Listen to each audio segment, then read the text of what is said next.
Dans cet exercice, le 997, donc un central PC de 2019, on considère un espace euclidien E et une famille de vecteurs de E, x1, xp.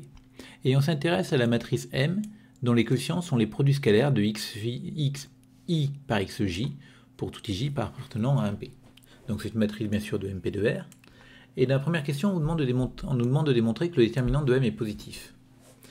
Alors déjà, on peut remarquer plusieurs problèmes qui vont se poser à nous. Déjà, la première chose, c'est que rien ne nous dit que x1, xp est une famille libre. Rien ne nous dit que P est la dimension de E. Donc, on a ces informations qu'on n'a pas et il faut faire attention à ne pas les utiliser. Donc, on s'intéresse maintenant donc à la famille x1, xp, et on va faire un premier cas particulier, on verra un petit peu après pourquoi. Si la famille est liée. Donc, supposons que la famille est liée, ça veut dire qu'il y a un des vecteurs qui s'écrit comme combinaison linéaire des autres. Du coup, pour tout i dans un P, je vais calculer xi scalaire xj0. Vous remarquez que ce coefficient-là, c'est le coefficient qui est sur la ligne i, j0 de ma matrice. Donc, comme je vais varier i entre 1 et p, en fait, je vais calculer tous les coefficients de la colonne J0 de ma matrice M. Et donc, ce xi scalaire xj0, on écrit xj0 comme combinaison linéaire des autres, et on développe, et on obtient finalement, que ça, par linéarité à droite du produit scalaire, que c'est la somme des xi scalaire xj. Remarquez bien que finalement, on a écrit le coefficient de la ligne I, colonne J0, en fonction des autres coefficients de cette même ligne, mais des colonnes J. Vous remarquerez avec J différent de I0. Donc du coup, qu'est-ce qu'on a fait?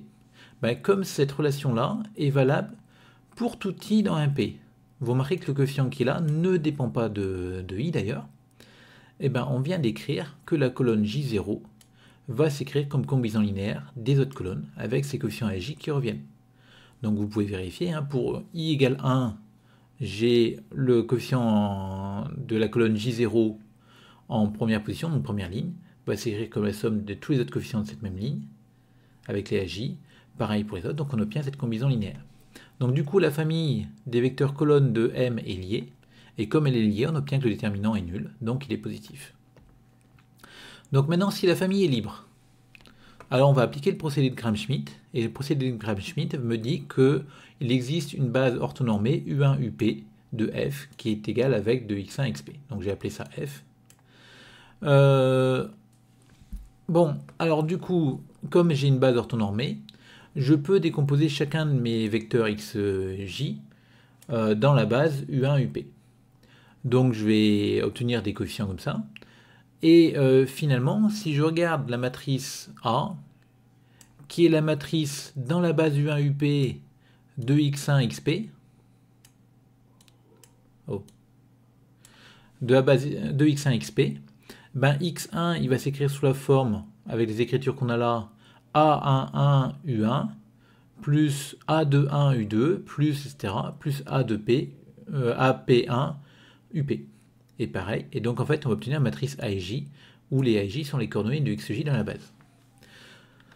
Bon, alors du coup maintenant on peut se réintéresser à notre coefficient, à notre matrice M, et on va regarder ce que vaut MIJ. MIJ donc c'est xi scalaire xj, et maintenant qu'on a une base orthonormée, on va décomposer xi et xj dans cette base orthonormée, donc sous cette forme-là. Et l'intérêt étant que comme on est dans une base orthonormée, on sait calculer très facilement le produit scalaire de xi et de xj. On va multiplier les coefficients correspondants de chaque vecteur de la base orthonormée. Donc les coefficients de U1, les coefficients de U2, les coefficients de UP. Donc on va obtenir ça. Alors si vous ne le voyez pas directement, on peut très bien développer par bilinéarité, ce qui nous fera apparaître deux sommes. Et à l'intérieur de la double somme, on aura un UK scalaire UL qui vaudra 1 si et seulement si L égale K.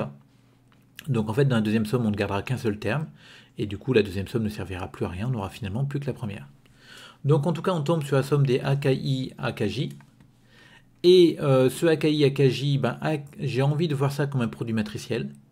Pour ça, je vois le AKI comme la le coefficient IK de la transposée de A. Et ici, je reconnais l'expression du produit matriciel de T de A par A.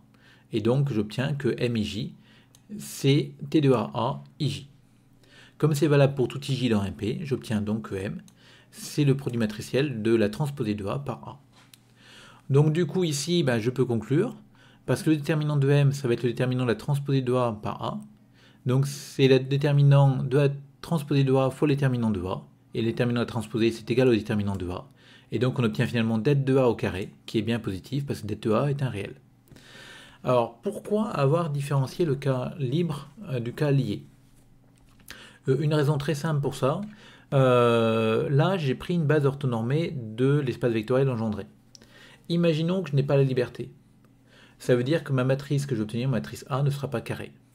Et donc à ce moment-là, ici, là, je ne pourrais pas utiliser l'égalité, parce que l'égalité det de AB égale det de A fois det de B est valable si A et B sont des matrices carrées. Donc on avait besoin de la liberté pour assurer que cette matrice A allait bien être carrée, c'est-à-dire qu'il allait y avoir autant de vecteurs dans ma base orthonormée que dans ma famille x1, xp. Et donc on était obligé de séparer les deux cas. Si, alors c'est vrai que l'énoncé n'est pas très clair, on n'est pas vraiment sûr, mais si on avait E de dimension P, alors on n'aurait pas eu le problème, parce qu'on aurait pu prendre une base orthonormée directement de E, et en prenant une base orthonormée de E, on avait le bon nombre de vecteurs dans la bonne base, enfin, le bon nombre de vecteurs dans la base, et donc la matrice A aurait été carrée directement. Mais on ne l'a pas dans l'énoncé, donc on a été obligé de différencier deux cas.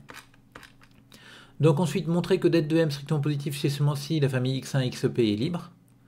Alors, déjà, le premier point nous a dit que si la famille est liée, alors le déterminant est nul.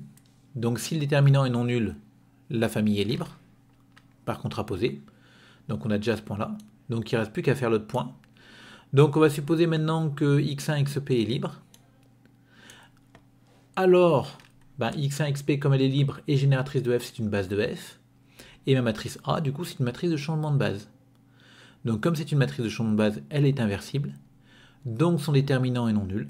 Et on obtient que le det de M est strictement positif. Donc on a bien l'équivalence souhaitée, on a bien démontré deux sens de l'équivalence, on a ce qu'on voulait. Alors à noter quand même que, notamment cette écriture-là, ici, où on écrit M sous la forme T de A, est a priori peu naturelle. Comment arriver à ça de manière complètement intuitive, je ne vois pas trop. La seule chose qui est assez intuitive ici, quand même de se dire qu'on calcule des produits scalaires. Et comme à chaque fois qu'on fait des produits scalaires, se placer dans une base orthonormée, ce n'est pas une mauvaise idée. Ça permet de simplifier un petit peu les écritures. Et donc le fait de considérer cette base U1, UP est finalement assez naturel. Et une fois qu'on a considéré notre base U1, UP, on a envie de décomposer dans cette base, ce qui fait quand même apparaître assez naturellement ce produit-là, qui peut alors être interprété comme un produit matriciel. Mais encore une fois, comme je vous dis, ce n'est pas vraiment évident. Je pense sur un exercice écrit, on vous aurait donné une indication supplémentaire, notamment montrer que ce genre de choses MIJ égale la transposée de A IJ, ce qui du coup vous aurait conduit à la conception de la preuve complète.